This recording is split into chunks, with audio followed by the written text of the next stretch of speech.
Welcome everybody to today's webinar, How to Support Clients Exposed to Technology-Facilitated Coercive Control. I'm Dr. Jasmine B. MacDonald. I'm a Senior Research Officer in the Child and Family Evidence and Evaluation team here at aifs, the Australian Institute of Family Studies. I'd like to start by acknowledging the Wurundjeri Woiwurrung and the Bunurong people of the Kulin Nations, who are the traditional owners of the lands in Melbourne, where I'm speaking to you from. Also, I'd like to pay my respects to elders past, present and emerging, and I'd like to extend that respect to Indigenous Australians joining us today. So today we're focusing on tech-facilitated coercive control, and this is the use of digital media technologies to coercively control a current or former intimate partner, but also children as well, and we'll unpack the difference there in our webinar today. In tech-facilitated coercive control, technology is a means to extend perpetrators' ability to monitor and maintain surveillance, harass, threaten, and shame victim survivors, to manipulate their social relationships, and to ensure compliance with demands. So today we're going to discuss international research, literature on tech-facilitated coercive control. We're going to draw on our own aifs evidence synthesis in this space, as well as have original research exploration that's been conducted by Dr. Evita March. Evita is a senior lecturer of cyber psychology at Federation University. And one of her areas of expertise is online intimate partner violence, including cyber stalking and cyber dating abuse, amongst other things. So welcome, Evita. Thank you for joining us.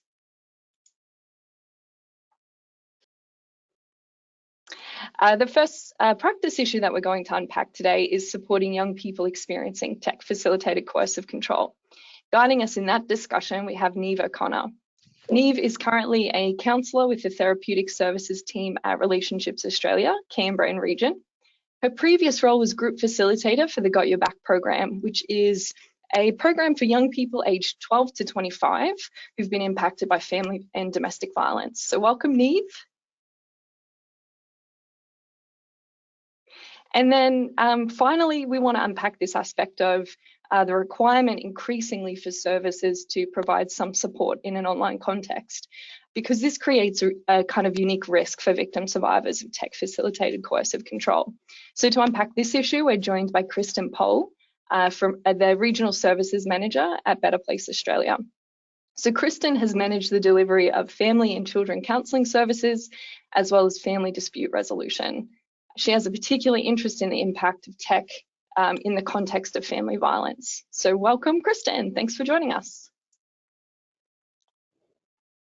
It's lovely to have the three of you here. So for those of you joining us for the webinar today, we've used the registration questions that you've sent through to develop the focus of our discussion today. And broadly, there was a really nice overlap in the kinds of things that you're interested and wanted to know about with what we were already planning to discuss. So we've made some tweaks along the way to make sure that it reflects what you're interested in. And we want to acknowledge as well the particular appreciation that we have for the role of people with lived experience and practitioners with lived experience, the role that you play in advocacy and the development of practice approaches. So thank you. All right, I want to call out up front that there is a lot in this space to unpack, and that we're not able to cover all of the things that you're interested in. So I just want to set the scope for you a little bit, because we know there's a particular interest in a couple of spaces that we won't actually touch on today. So we're not going to have the scope to cover criminalisation, legal definitions, or working with courts, but we want to just say up front, we appreciate that is a big part of what you'll be thinking about and a requirement in practice, and we're looking towards creating more resources to support you in that space and to point you to other resources in this space. Okay, so a little bit of housekeeping before we dive into our discussion. First thing is that we are going to have a live Q&A towards the end of the webinar. So in the questions box on your GoToWebinar dashboard, please feel free to pop any questions that you have in there. We have an amazing team going through those and supporting us with questions today. This webinar is recorded, so if you want to watch it again, or if you have to pop out in about 2 weeks from now, you'll be able to access that on the aifs website. And if you subscribe to our newsletter, you'll get a reminder there when it becomes available. As I said, this is a really big topic. We can't cover all the things in an hour, so we've created a resource sheet that might be useful. It's available in the control panel in the handout section of GoToWebinar, and just acknowledging that a lot of emerging work and setup of resources is consistently happening in this space. So we want to highlight those really useful spaces for you to also access great information from. Right at the end of the webinar, when the webinar ends, you'll get a survey pop up. Please consider filling out that survey for us. We use it to inform future webinars that we do, but we also use it to, as presenters, to get feedback on the information that we've shared and to create more useful resources in the future. So please take a couple of minutes to do that if you can. And then finally, before we start our juicy conversation today, I just want to do an acknowledgement that some of the topics that we might cover today could lead some of us in the audience to experience some discomfort or unexpected emotions. So if this is the case, you might want to reach out to your GP or a support service like Lifeline or Sexual Assault and Family Violence Service. We've included information about some of these services on that resource sheet as well. So please take care and take care of yourself in the process. And we hope you find today's discussion interesting. Okay, now what you want to hear actually from our esteemed guests here today. If it's okay, Evita, I'd really like to start with you. So I remember when we were first having discussions around this topic, you mentioned that the research space is muddy. And I thought that might be a really nice place for us to start. What do you mean by that, and what should people be thinking about? Thanks, Jazz. So technology-facilitated coercive control, wherein coercion and abuse are enacted via new technologies such as social media and smartphones, is still an emerging field of research. And technology-facilitated coercive control often co-occurs and shares a reciprocal relationship with offline or face-to-face forms of coercive control. Now, research has largely explored both online and offline coercive controls simultaneously, and this is where it gets a bit muddy. By exploring these two forms simultaneously, it is somewhat difficult to then discuss the research on technology-facilitated coercive control without referring to the broader coercive control literature. So that technology-facilitated form has largely been captured in the broader coercive control literature. So the research is somewhat muddy and unclear, as definitions and measurement of coercive control vary considerably. And to give you an idea of just how much variation exists, one study identified 22 different measures of coercive control in the literature. That means that in the research, coercive control is being defined and measured in many different ways. 22 different ways to be exact, and that's just what we know of. And this is problematic for researchers, as such variability impacts the consistency and validity of findings. So there's a range of limitations facing researchers of technology-facilitated coercive control.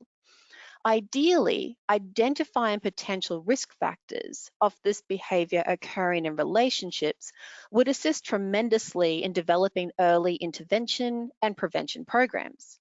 But this can be really challenging as we are assessing a covert behavior that people may not be particularly honest about either perpetrating or experiencing. So this further compounds the fact that even some people might not even be aware that the behavior they're experiencing is coercive control.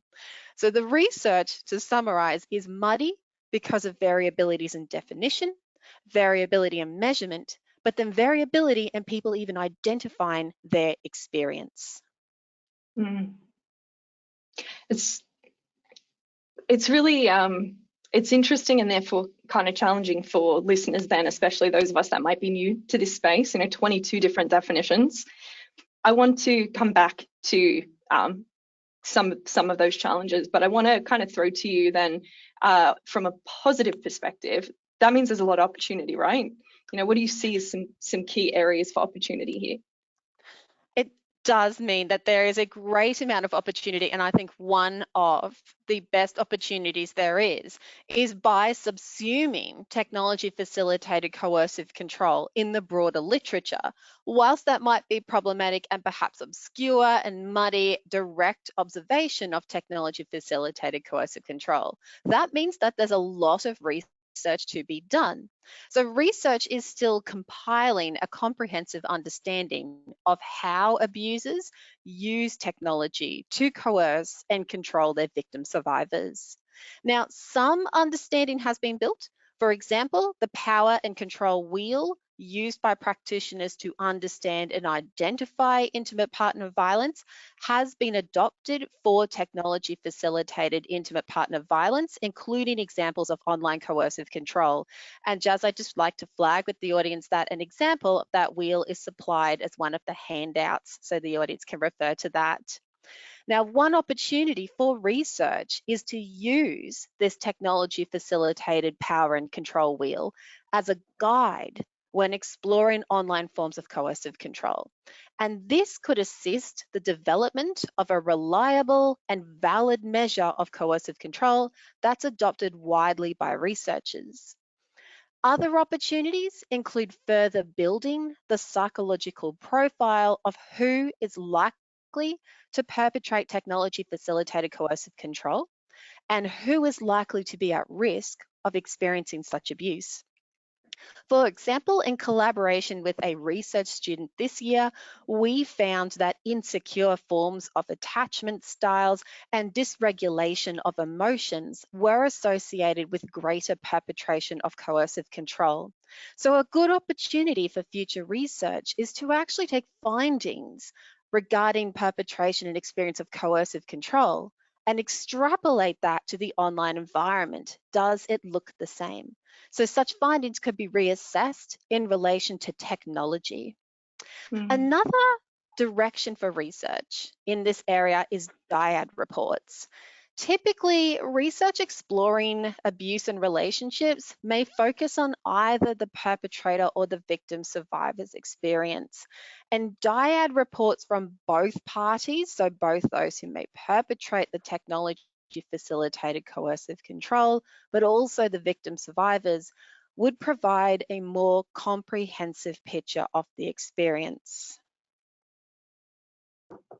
It's really interesting. And I think we need to make sure that we're doing that in terms of responsibility, right? We don't want to just focus on victim survivors. And that means that any implications drawn from this is just focused on them instead of placing responsibility on perpetrators. So that's a really interesting point. What else do you think are the, kind of key things you'd point out for intrepid explorers in this space? Ooh, good question. So Broad there one. are a few. There are. That's all right. There are a few recommendations that I would take. So firstly, I am also going to highlight for intrepid explorers that, and you've just noted yourself, Jazz, it is really important actually to not just focus on the experience of victim survivors as well, but to get a more comprehensive understanding, both those experience it, but also those who may engage in the behavior, and even for different age cohorts may not be necessarily aware of what their behavior they are perpetrating. And I think Neem will talk perhaps a bit more about different age cohorts. So some guides for intrepid explorers, perhaps challenges.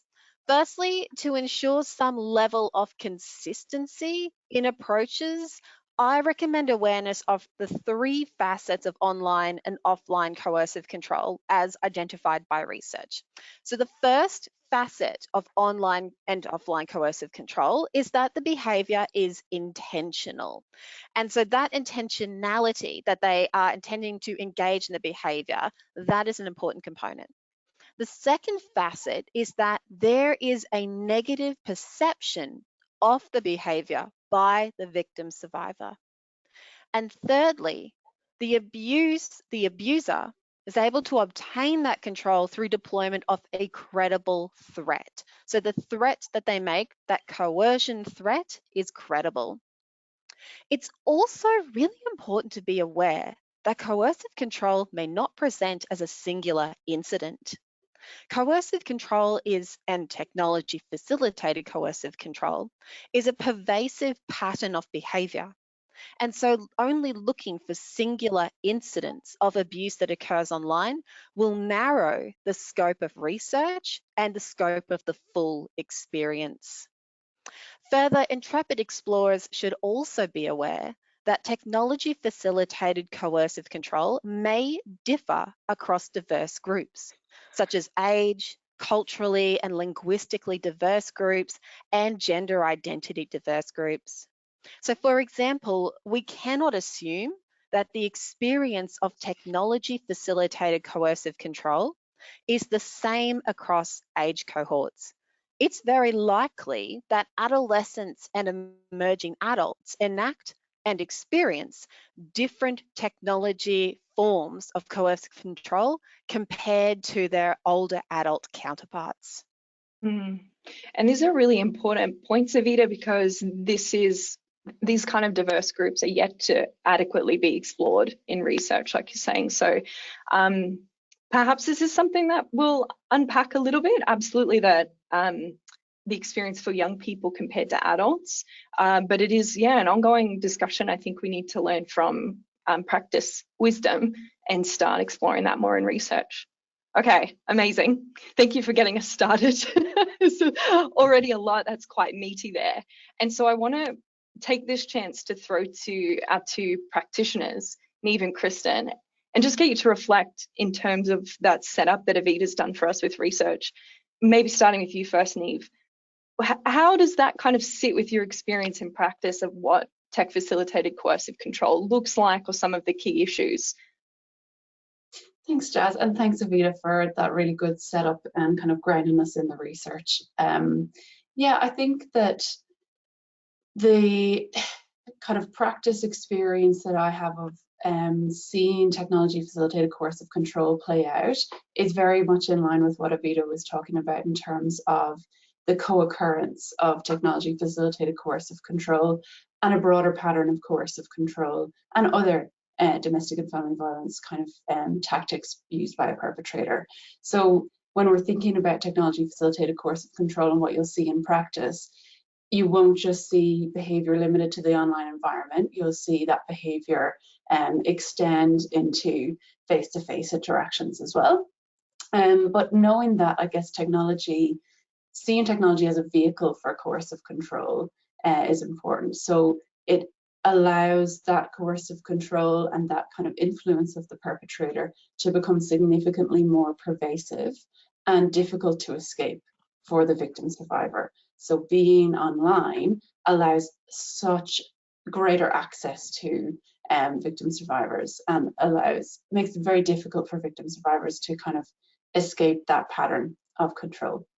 So I think in terms of practice, it's really important that we're putting that lens of the online world onto all of our practice and work in the domestic and family violence space. So being mindful that in all of the kind of presentations that we're seeing, there may be an online aspect to this, and asking the right questions to explore that a little more.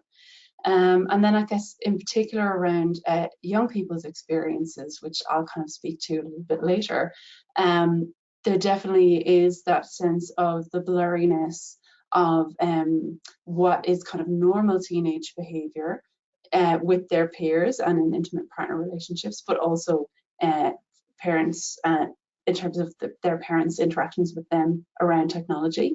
So what kind of goes from normal teenage behavior into what we may be concerned about in terms of coercive control. So it definitely speaks back to that point from Avita around the intentionality of the behavior, around the negative perception by the victim survivor, and around the credible threat. So really understanding, where behavior shifts from normal into kind of concern for your young person being at risk of abuse is really around those kind of three things, how they're perceiving it, whether it's a credible threat or not, and the intention of the perpetrator. Thanks, Neve. The complexity of experience for the victim survivor then obviously translates to complexity for practice. So yeah, thank you for that. Kristen, did you have anything you wanted to add there? Thanks, Jazz, and thanks to Avita and Neve for leading us in. I guess I'm imagining most of us here today and who are engaging in this webinar are not specialist family violence services. So for some of our clients engaging in our organisations, this may be the first time they've used a service that would ask them about violence or forms of abuse. So they would never have had a conversation about the behaviours of a perpetrator towards them, or the actual behaviours of the perpetrator's behaviours towards a victim survivor. So what could be considered healthy and unhealthy behaviours in a relationship, and what could be considered normative. So looking at strong assessment and understanding of risk indicators are really important factors for organisations. Also looking at victim survivors may only just be considering that how impacted they have been by coercive controls behaviours by a perpetrator, and understanding and developing as organisations supports for those people, and what they need to consider in their digital footprint in our current world, and what they may mean. And just to reiterate what Avita and Neve have talked about as well, coercive controlling behaviours are unlikely to have only just been used in the technology space. And talking with clients that, there are generally indicators for coercive control behaviours that are outside technology in the real face-to-face human as such world. But my experience in the area with practitioners is that kind of picking up on risk indicators through engagement in clients, important to be out and naming behaviours that are concerning with clients.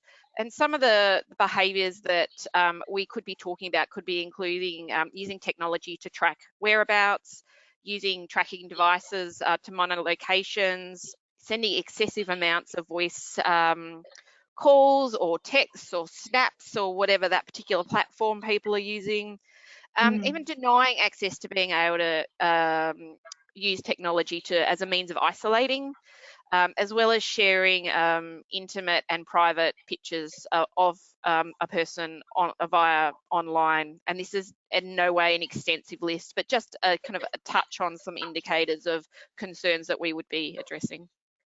Absolutely, it's really useful for those, as you say, non-specialists in the room to start thinking about what some of these behaviours might look like. Absolutely. Thank you, Kristen. All right, I'd like us to shift our discussion to our kind of first practice issue and kind of lean more heavily in this part on you, Neve. Your work has been with young people, and the literature on tech-facilitated coercive controls really tends to focus on adults, and it really tends to focus on the context of intimate partner violence, what's happening in a romantic or an intimate relationship. But through our work together, the things you've pointed out around the difference of experience of a young person, perhaps within that context of intimate partner violence, but also that they often may be experiencing tech-facilitated coercive control or coercive control more broadly from the parent relationship and how that impacts them. So let's tease those out. Let's start first with your experience around young people and tech-facilitated coercive control in a relationship context. Great.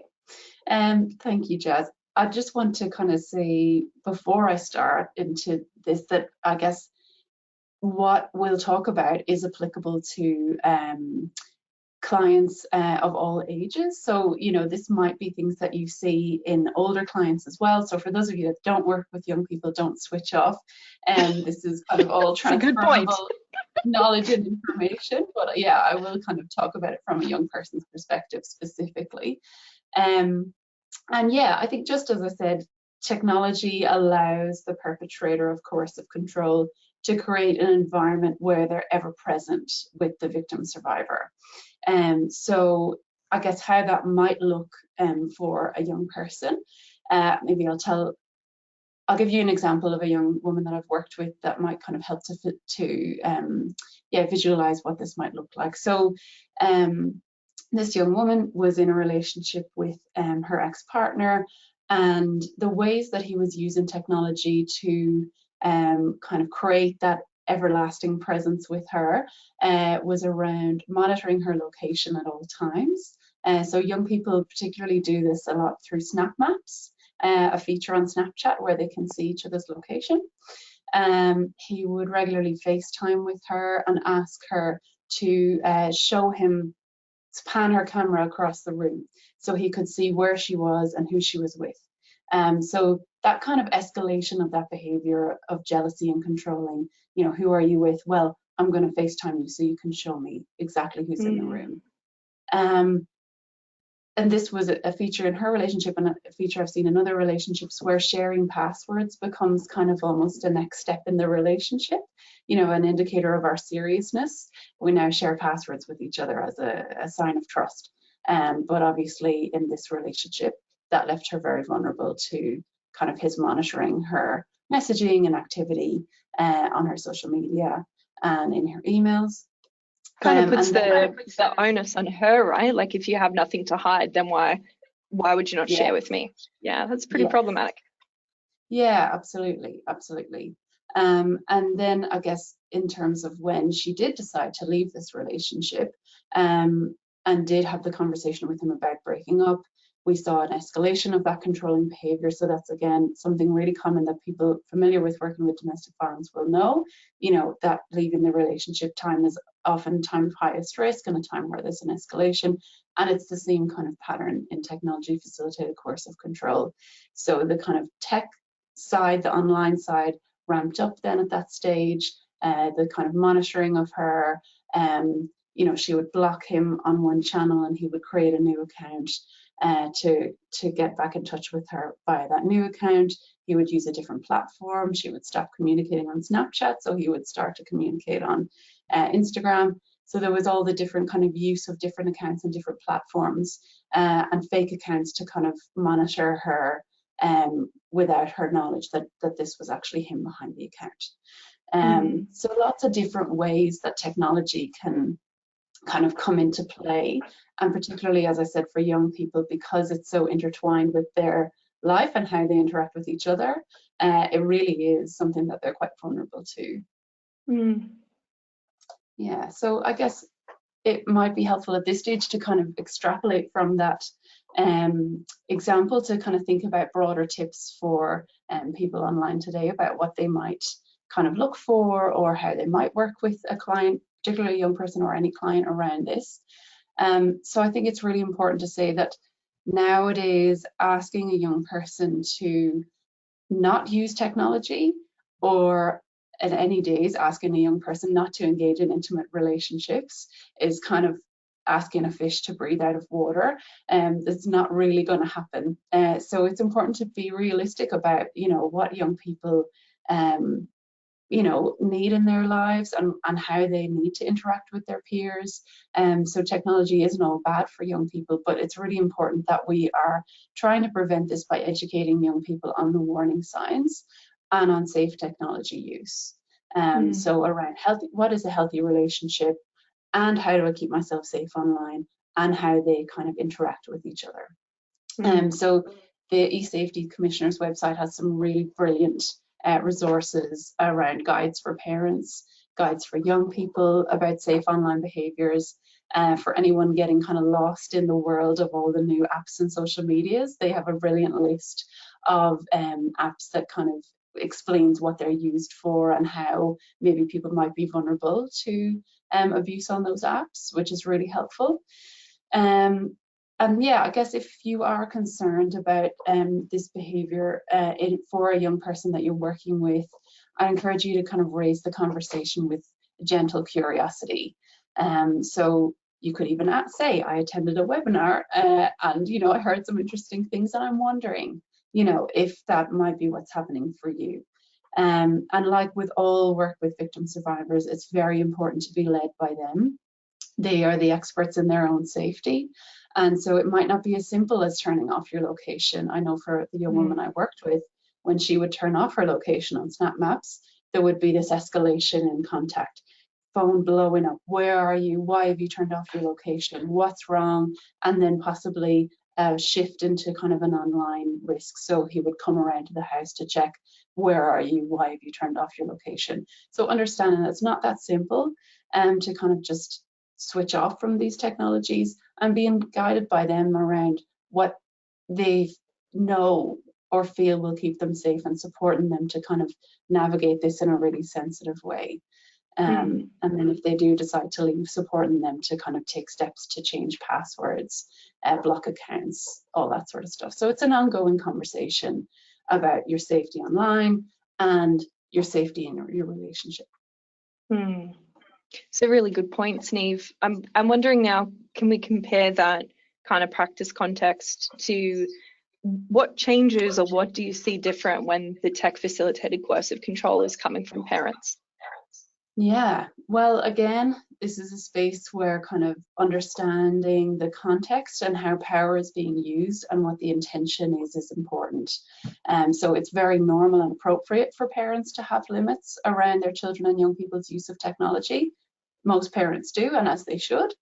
But I guess the line where the purpose is to kind of control, dominate, threaten, humiliate, intimidate, that's a line that we need to kind of pay attention to when we're thinking about young people and children as direct victims of tech-facilitated coercive control, as well as obviously the pattern of behaviour that this fits into. So remembering that tech-facilitated coercive control doesn't occur in a vacuum.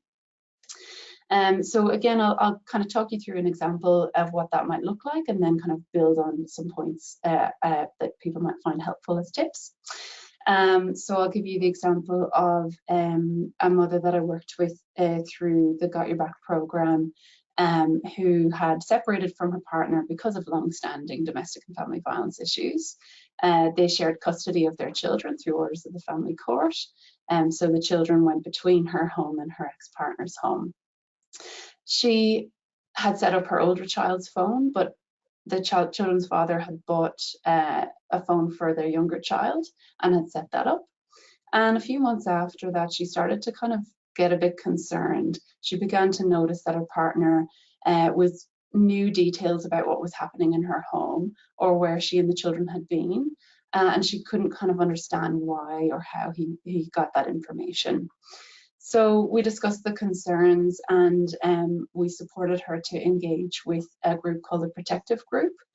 And they are a group that have kind of expertise around online safety, and they supported her to conduct some safety screenings around the children's phones. They were very delicate and domestic violence informed in how they did that, and made sure that that was done without alerting the children's father to what was being done. But in the screening of their phones, they did find that because the children's father had set up the phone under his own Apple ID, he had access to the location of the phone, he had access to the information about the apps that were being used, the time that was spent on the apps, and had kind of the ability to monitor a lot of activity on that phone. So that was then putting the mother and the children, while they were with their mother, at risk of harm. So this is quite a common scenario. We'll often see the children kind of be used as vehicles for surveillance and stalking behaviour, and that is obviously quite concerning because it leaves the children in a really difficult position. So again, tips for people who are kind of dealing with situations like this: again, be guided by the victim survivor. They know how to keep themselves safe, and they are the experts in their situation.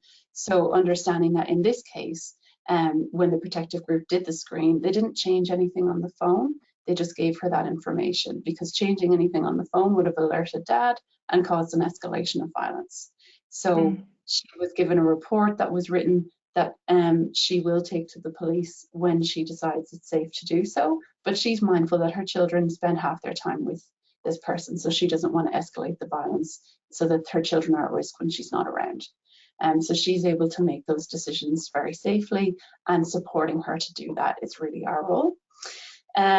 Engaging with specialist services like the Protective Group is really helpful. So being able to do screens on technology, to do screens of vehicles for trackers, to do screens of homes for cameras or surveillance devices is very helpful. And then obviously educating clients on warning signs. So again, the E-Safety Commissioner's website has a good list of warning signs, information that they should know, things that they should look out for, and supporting clients to kind of be aware of that, and recognizing maybe if they're starting to say, my partner has information and I'm not sure how they got it, or you know, I've clicked into my phone and something strange is happening. Suddenly my passwords aren't working, you know, listening for things like that and kind of picking up that maybe that might be a sign. Yeah. Yeah, thank you for highlighting those points, Neve. And the program that practitioners can access services like Protective Group is Safer in the Home. Is that right? Yes, yeah. So Protective Group work independently, but they also work with the Salvation Army on a program called Safer in the Home. And that's a free program accessible across all states and territories. So again, yeah, they'll do different levels of kind of tech screening and tech assessments depending on what is going on for the victim survivor. And they'll also support the victim survivors to stay safe in the home by doing things like paying for changes of locks, paying for security cameras to be installed around the home, sensor lights, anything that could help victim survivors and their children to stay safe without kind of fear of any kind of physical violence or threats or stalking around their home. Right, yeah, thank you. So we've set our research context, and then now we've kind of laid over that there can be differences in the experience of tech facilitated coercive control or coercive control more broadly in terms of the experience from within the family more broadly when it's parents or when it's in an intimate partner context. And we want to shift now a little bit. You can see we're kind of picking at multiple threads because this is a complex space, but wanting to provide a kind of broad overview of the kinds of things that you might be considering or coming across in your practice. So I kind of want to now lean more on you, Kristen, in this discussion around the different contexts in which practitioners are working with clients. So it'd be nice if we could talk a little bit about your experience. You could kind of set that context up for us of the context that you're working within, and maybe starting with some insights you have in face-to-face work, and then maybe we could shift to thinking about what are some of the unique risks with telepractice as well. Absolutely, thanks, Jack. Jazz, look, technology is moving so quickly that our ability to understand its impact, the new forms of surveillance, new apps that can be hidden and developed every day, that means practitioners have no way of being able to keep up with what are all the possible means of abuse that could occur and could be occurring in the future. And in saying that, perpetrators of this do not need a degree in IT to be able to access means of technology facilitated coercive control. So we now live in a world that lends itself to a majority of the population having access to a smartphone, which is essentially a handheld computer. And the general population, I guess, has had a pretty big crash course in digital literacy over the past 3 years with COVID and our move to different forms of engaging with our family, with services, with other people, which has really shown some nuances around security of engagement in the digital world. So the fallout from that, in the sense of COVID, is that the use of technology with our clients, but also the abuse of technology by perpetrators in this space. So as an organisation of Better Place Australia, we were able to move to, and I don't like to say pivot because that's been overly used in the last couple of years, but it was essentially move really quickly to delivering online services immediately after we were needing to move to work from home when restrictions were put in place at the start of COVID. We had systems in place that but we didn't really have the understanding of the guidelines on how to immediately deliver a service that was safe to clients. So the work we do at our organisation is varied, but the space that I work in is family dispute resolution. So we work with both parents, we work with the carers of children, we work with victim survivors, and we work with perpetrators in accessing our service. So we look at the mediation in this space, and so we are needing two parties generally to engage in this process. And so the particular work we do in family dispute resolution does mean lend itself to working with both sides of that coin of perpetrator and victim survivor. So we really needed some stringent and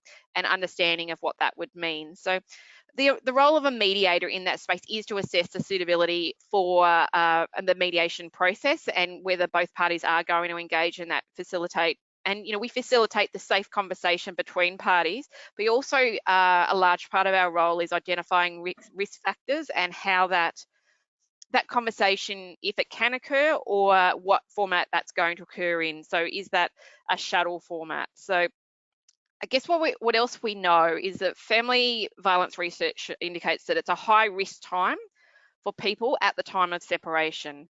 So we need to consider how we can engage with both parties in a safe way. And COVID has given us some opportunities to increase the safety of parties engaging in different modes of telehealth. So, however, just back to what you were asking, Jazz, around in relation to when we're delivering face-to-face appointments and how we've been able to increase the understanding of how we can provide a safe environment for clients. Previously, if we had to conduct a mediation where there are indicators of risk, we would look at parties attending the site at different times. So someone would come early, someone would come a bit later. We would place them, they'd come in separate rooms, and they would be come in and out separate entrances. So I guess while there was an aspect of a barrier between the perpetrator and victim of family violence, there is still a level of risk that they are in the same place at the same time. So what we knew we could do, sorry, go back, and we knew that at times perpetrators could turn up early, they could try and circumvent the system and be in a car park where they thought that the other person may be, but also their behaviour could escalate and put our clients at risk and our staff at risk as well. So therefore, instead of continuing developing this model of separate entrances, separate times, we've really moved to engaging in telehealth to be able to implement a level of safety for those participating in the process, and lessening the anxiety for those participating in the process, knowing that the other person isn't in the building at that time.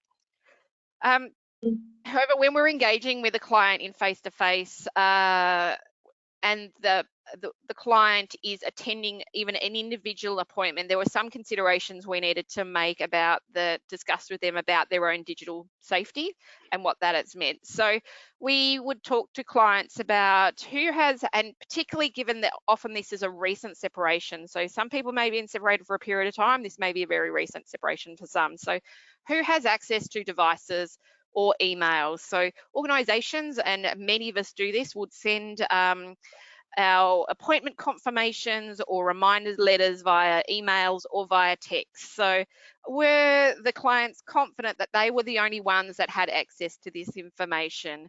And so if they weren't confident, what referrals did we need to work with them on? But also as an organisation, we would need to consider how we would do we need to turn off our system for that client so they didn't get reminder texts of appointments, or did we need to look at other options in communicating with them that wasn't via that particular platform?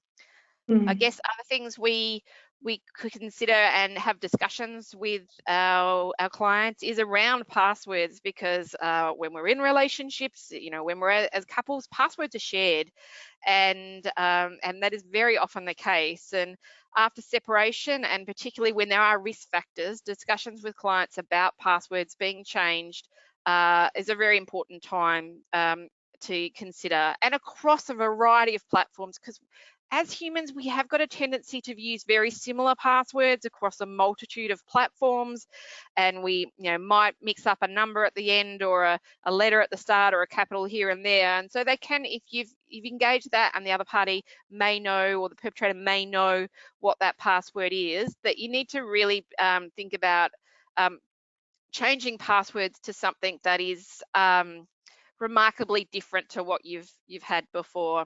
I guess an example of this in case practice for us as an organisation is that we had a father engaging in the assessment process of family dispute resolution, and we had identified that there was some concerns about perpetrating family violence and some coercive controls behaviours, but this became very clear during that session when he attempted to engage with the practitioner in showing intimate photos of his ex-partner that he had accessed via a photo account that he was able to ascertain the password for. And in this engagement of his behaviour, it was really clear that this was an attempt to shame the other party and really discredit the other party to the professional as a mother and as a human in this space. We see this kind of pop up, especially in the US literature, Avita, right? The use of non-consensual sharing of explicit images like that. Yeah, absolutely. And I think that's a really important point to make as well, in that another way the research waters are muddied is the interchangeable use of terminology to refer to what may have a very consistent core. So for example, image-based sexual abuse can often have a coercive control component, threatening to disseminate somebody's sexual images online in an attempt to discredit them or whatever. It is a form of coercion, but these different terms and terminology can muddy the waters in understanding what's actually occurring. Absolutely, yeah. Yeah, okay, Kristen, so what about in terms of your service and experience with working in telepractice? I remember when we've had a conversation before, there were real pros and cons of the strengths of being able to engage more people, but then there's the struggles that come along with unique risks for people. Absolutely, thanks, Jazz. The increased use of telehealth has been a real game changer in engaging with clients. So it's not about just increasing the safety of our clients when being able to use modality of telehealth, but we're also able to increase access. We're able to engage with clients in rural and remote locations. We're able to engage with clients who have experienced challenges in accessing services face-to-face.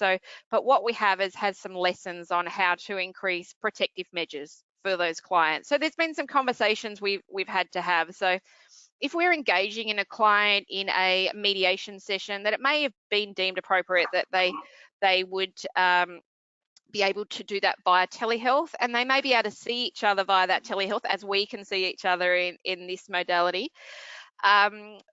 But we want to talk to them about, they would be in separate locations. So we're not talking about people who are sitting together. That's not a mediation process. That's, with people who may be in their own homes or maybe sitting with a support service or another family member. But there are some discussions we have to have with clients about some protective measures in this space. So ensuring that whichever platform you're particularly using, so like whether it's a Zoom or a Teams, they often default to the name at the bottom of the screen as your email address.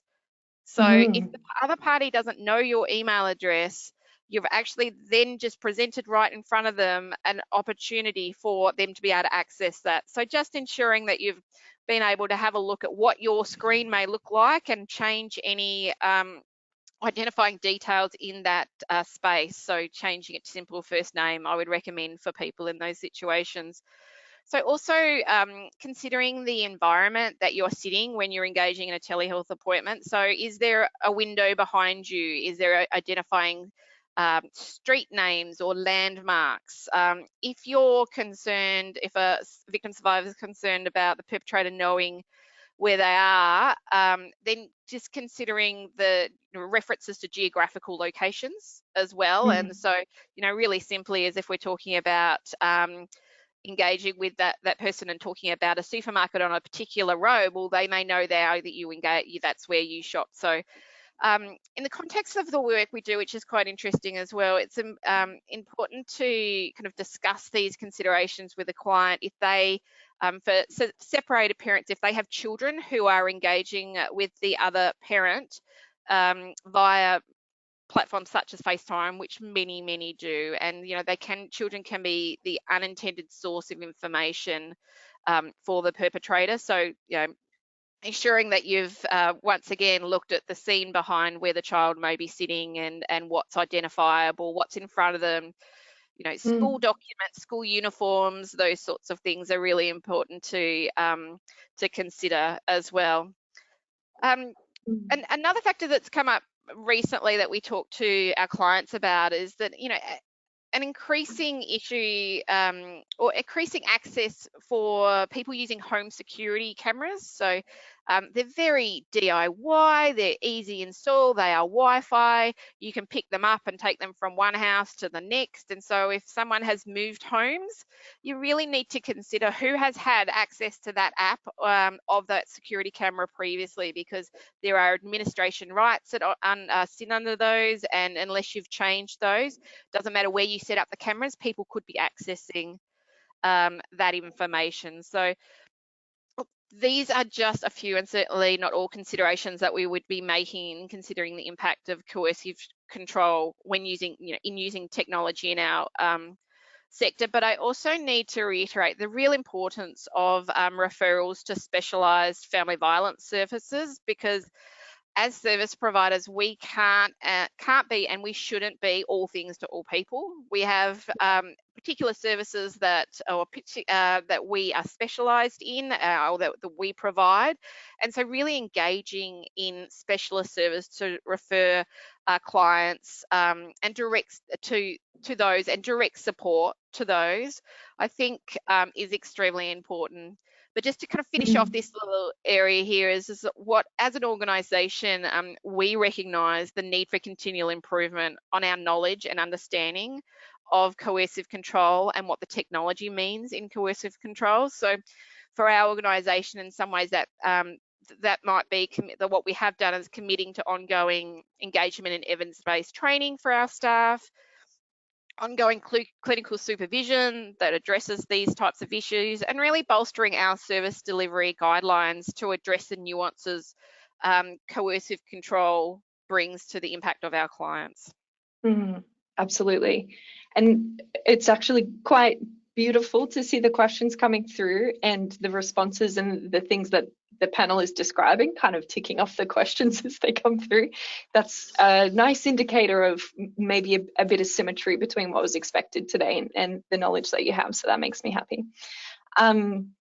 Yeah, I think in kind of summary, like wrapping up what you're saying there, Kristen, kind of reflecting across the whole group, one thing that stood out to me in individual conversations with each of you, reading the literature and then the group discussions we've had, is for practitioners and friends and family to have an appreciation of that higher level of demand that's on a victim survivor, to have to be really conscious of all these things all the time, their safety, their children's safety, that we might not always be mindful of that if we haven't had this lived experience ourselves of just how hypervigilant. We might see it as hypervigilance, but actually it's really adaptive to be consciously aware of these things all the time.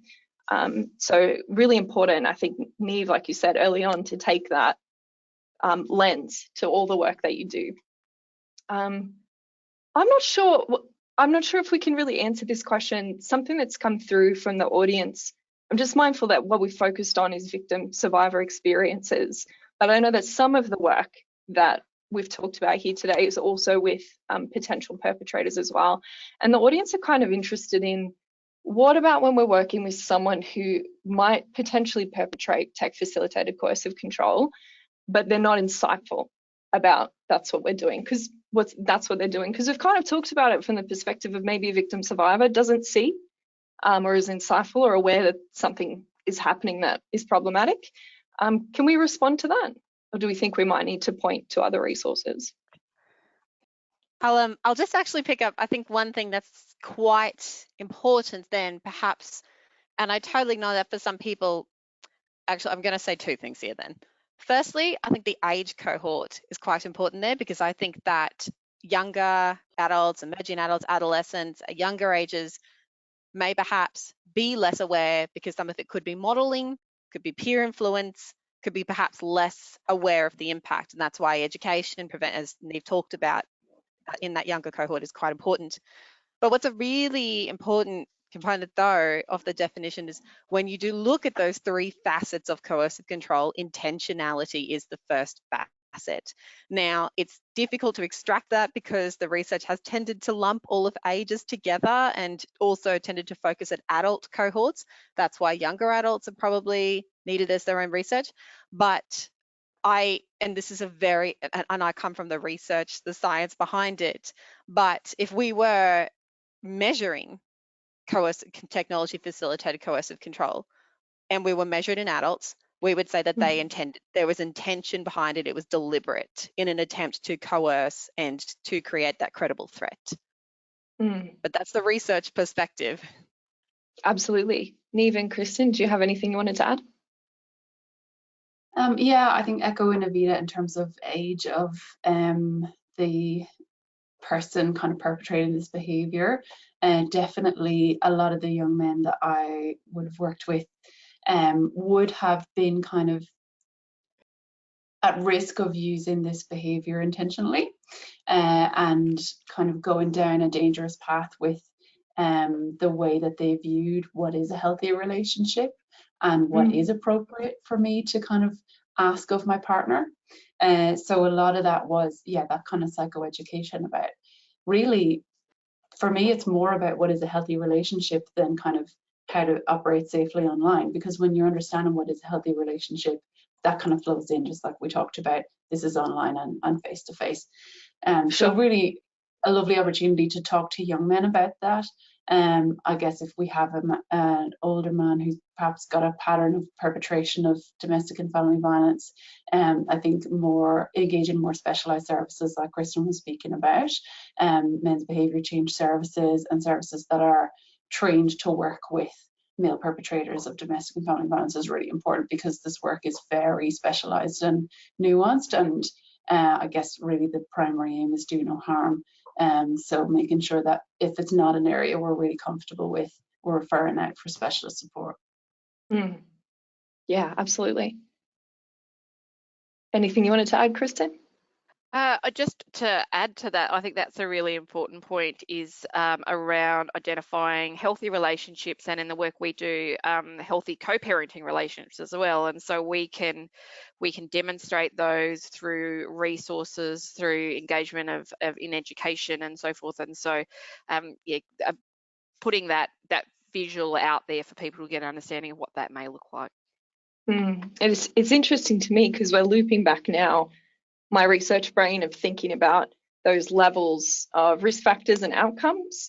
And, we were saying early on, the researchers tended to focus on those individual things and what's a risk factor for a victim survivor. But now what we're talking about is education, meso-family level systems, education systems, broader societal context. So I love that we've looped around to that. That makes me quite happy. Okay. So today, actually, what we're doing is a little bit different to other webinars, because there was so many questions that came through and so much kind of these broader research or practice areas we wanted to talk about today, that we've decided we're going to do an extra long question segment after this. We always do an extra segment, but we're going to make it longer. And we're going to unpack more of the questions that you've asked, and we're going to make that available as the CFCA or the aifs February webinar. So we're about to finish up. I'm going to do some kind of final housekeeping, but I wanted to let you know that what's going to happen at the end of this webinar is this will close down. Please take the time to fill out the survey. We'd really appreciate that. And then we're going to unpack some of these things more and go through more of your questions. And you'll be able to view that recording in February.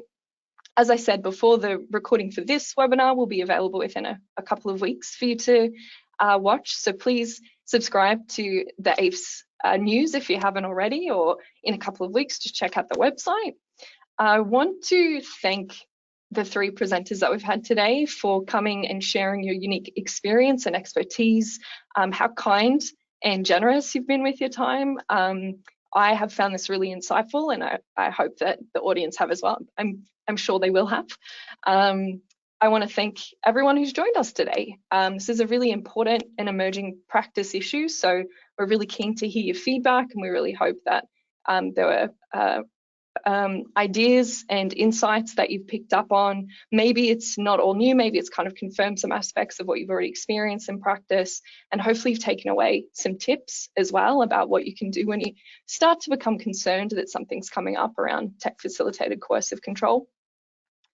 I also want to do a shout out to the people in the back end of these webinars, in particular the aifs communications team and my broader team, the Child and Family Evidence and Evaluation team. Two people deserve a special shout out, our communication specialist, Ian Kyle, and Senior Research Officer, Melissa Willoughby. So thank you to the two of you for helping us with the setup and planning. Alrighty, so we're looking forward to you joining us for our next webinar. This is December the 14th, Supporting the Developmental Needs of Children with Neurodiversity. And take care. We look forward to seeing you again soon.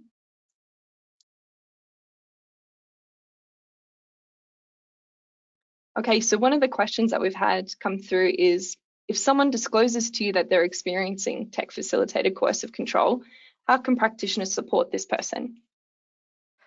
I'm happy to kind of kick off in this area, if you like. I think for practitioners, it's really important to be mindful of what this is, what this means for them, but also have access to excellent resources, referral sources. But in that point that you're engaging with the client, being able to have a conversation with them about what the behaviour is, what the potential consequence for that behaviour is, but also some skills in risk and safety screening for them, and safety planning is really important for them. So you may not be able to engage them in a specialist service that day or that week. So how can you then put some plans in place to ensure they're staying safe through that gap in between? Yeah, absolutely. I echo that, Kristen. I think it's important that we, on receiving a disclosure, we're assessing risk as best we can.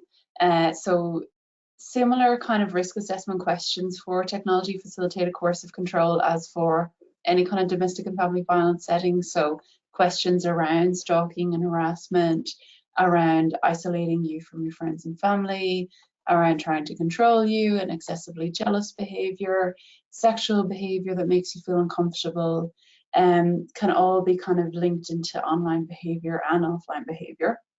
So making sure we're assessing that, making those specialist referrals where we need to, and yeah, absolutely safety planning, and as I said before, being guided by the victim in that. So it might not be as simple as turning off your location or changing your password on this account or blocking that person. So being open to creative ways to create safety around that person. And being guided by them and what they want from you. And I think obviously, again, with any disclosure that we receive, validation, acknowledgement that this is really tough, thinking about others' safety as well if there's children involved, and yeah, just letting them know that this is a subject that you are open to speaking about with them, that you don't have all the answers and no one does. Because oftentimes when we work with domestic and family violence, there is no quick fix. So understanding that what you will do with them is you'll sit in the messy middle while they navigate it and you'll support them. I think that's the most you can do really with anyone when you receive a disclosure. And the two of you have touched on like safety planning. One of the resources that we've linked to in our resource sheet is the 1-800-RESPECT site, and they've got some really great information there around what a safety plan is and how to set one up with people that you're working with. Absolutely. Is there anything? And sorry, Neve, go for it. No, the eSafety Commissioner's website also has a tech-specific safety plan template, as does the Tech Safety Australia website by WeSnet. So there's some really good resources out there if practitioners need a bit of support with creating that type of safety plan. Amazing. And each state will have their own based family violence services that will have resources as well that people should be able to access. Lovely, yeah. Alrighty, we might move on to our next question. Another one we have here is, are there other online behaviours that overlap with tech-facilitated coercive control? I think this comes back to a range of the questions that we've had come through where people are a little fuzzy on different definitions of tech-facilitated coercive control, and there's been things coming through around how is this different from bullying or trolling? So I think I'm going to throw to you, Evita, on this one. I think that people are right to be a bit fuzzy on this, even a lot fuzzy, because I think the research is also incredibly fuzzy. And that is because, as we've discussed so far in the webinar, technology has moved so fast. And the research has attempted to keep up with this, but there's been some stumbles along the way. And because of that, it has, suppose, become a bit fragmented in terms of all the different behaviors and definitions that are associated with different behaviors. So it can be quite tricky to navigate. It's tricky to navigate in the research space, let alone if you're standing from the outside, going, what is all of this? How do I know how this differs? So one, I guess, a really good way to perhaps break it down and understand, particularly with technology facilitated coercive control, is that firstly, it could occur, we've largely talked about it occurring within intimate relationships, but it can also occur outside of intimate relationships. It can occur between friends, it can occur between friends who were friends, and it can also occur between strangers and one who may actually coerce another stranger. But this is, we've largely focused on intimate relationships, so I'll try and keep it a bit focused there. But at its core of technology facilitated coercive control is that control is present via an element of coercion. Now, what that coercion might be could differ based on the relationship. It could differ on lots of different things. But an example, technology facilitated coercive control could occur in the context of cyberbullying. So cyberbullying is defined as a repetitive harassment and aggression online. That repetition is an important element of cyberbullying. But an element of cyberbullying could be threatening to do something, to share secrets or spread a rumor or disseminate pictures of somebody unless they do something that you want them to do. So that coercion is there, getting them to behave a certain way that you would like them to behave, and they've deployed a credible threat that they're going to do this if they don't do what they say. That's outside of an intimate relationship, but that could still occur. In other forms though, and we've also discussed how it may occur as a form of image-based sexual abuse, such as disseminating intimate photos or threatening to disseminate intimate photos unless somebody does something that person wishes them to do, would also meet or approximate technology facilitated coercive control.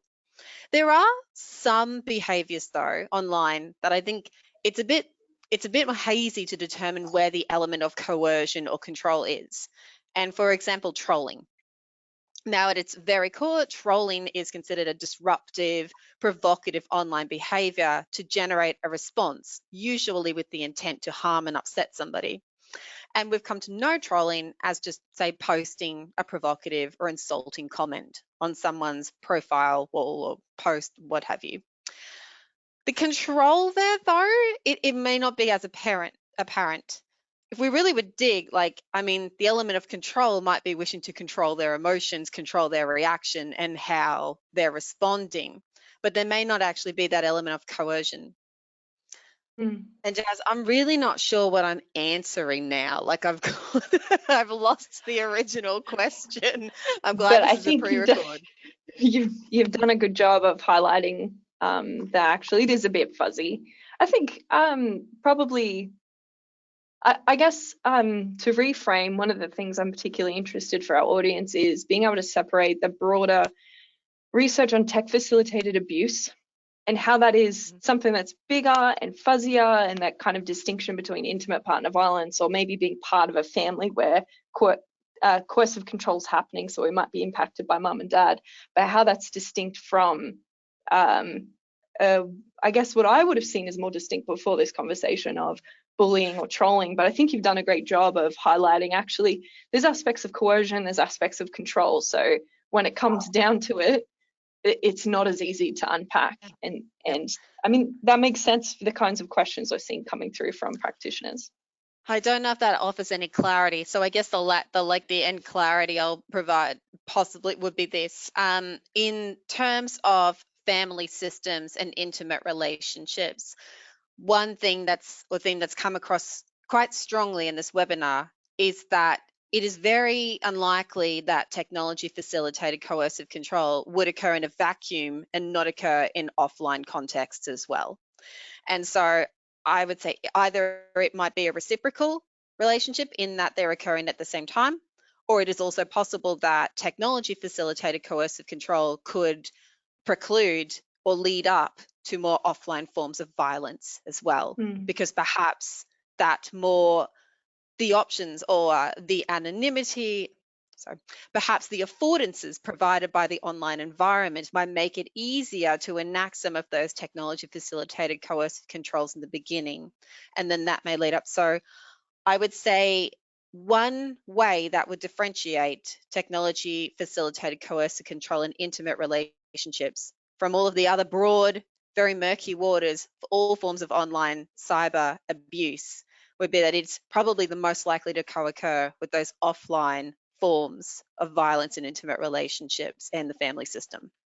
Right. Yeah. Thank you. That makes a lot of sense. Alrighty. Another question we have here. How do we engage with clients who don't realize or agree with maybe your perception that they're experiencing tech-facilitated coercive control? Perhaps the client believes that these behaviors are normal. What do you think? That's a tricky one to manage. I was going to say I might flick that one to the practitioners. Go.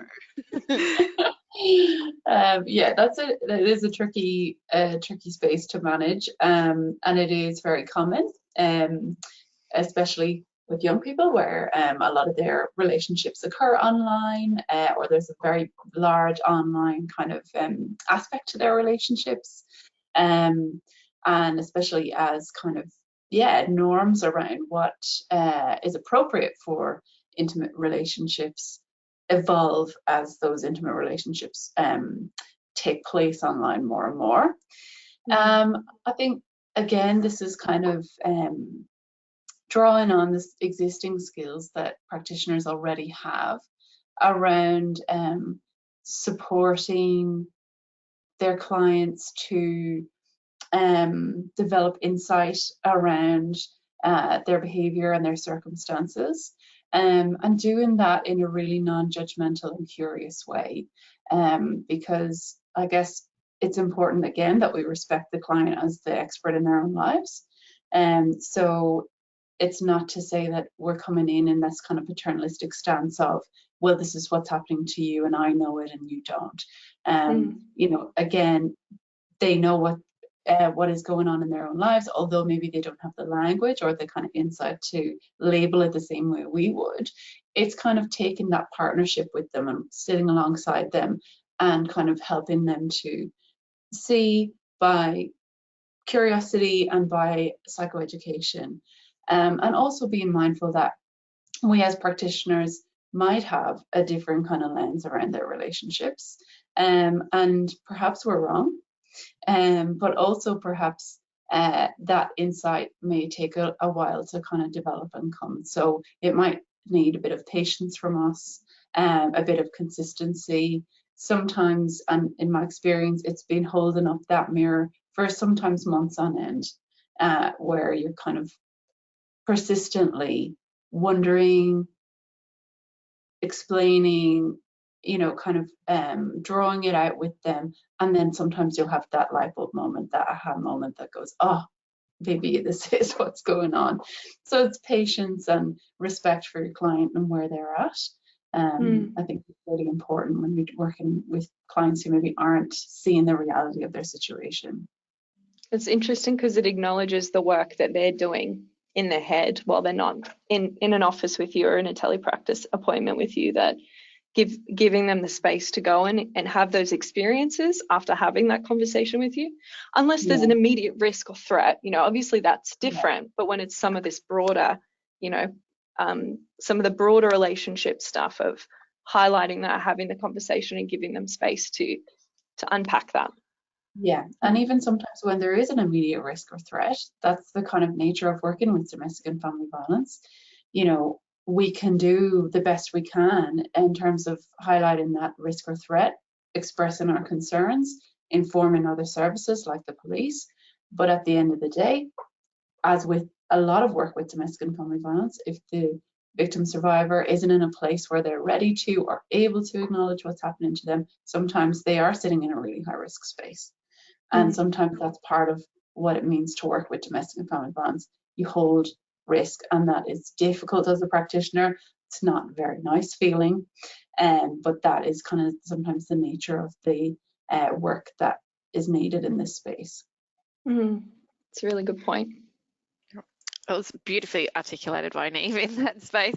I guess to add on a bit, in particularly some of the work where it may be shorter intervention, or you may not have an opportunity to engage for a longer period of time and take on everything aboard that Neve has said.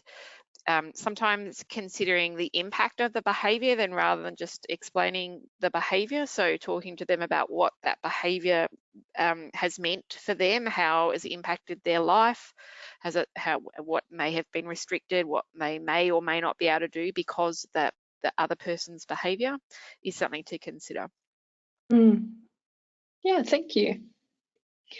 Okay, so another question we have here is, because this is an emerging space and we've talked a lot about fuzzy definitions and the complexity for the people that we're working with and how that translates to complexity in practice, one of the questions we've had come through is, what are the broader research and practice ideas or standards or practice? What is that kind of scaffolding of ideas and practice that you use in working in this space to fill those gaps? I'll start with the research perspective, and then I think as researchers now, a bit of attention has been turned to not so much what the experience is like, but why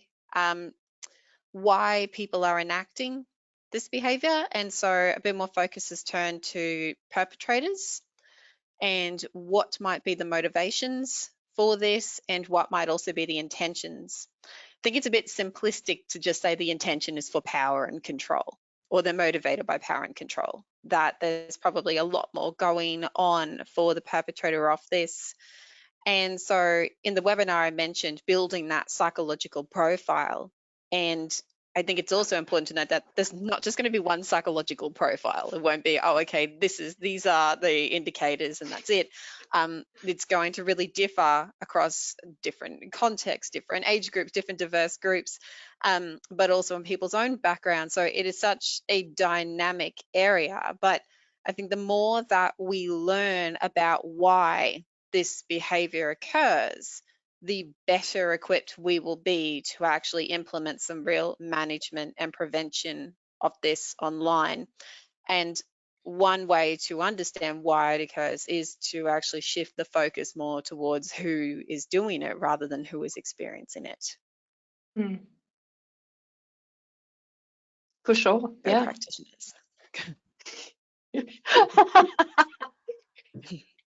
So I guess, yeah, the lenses that I would use in this work, like we've talked about, tech facilitated coercive control does not occur in a vacuum. It is a pattern of behavior alongside many other tactics of control and domestic and family violence.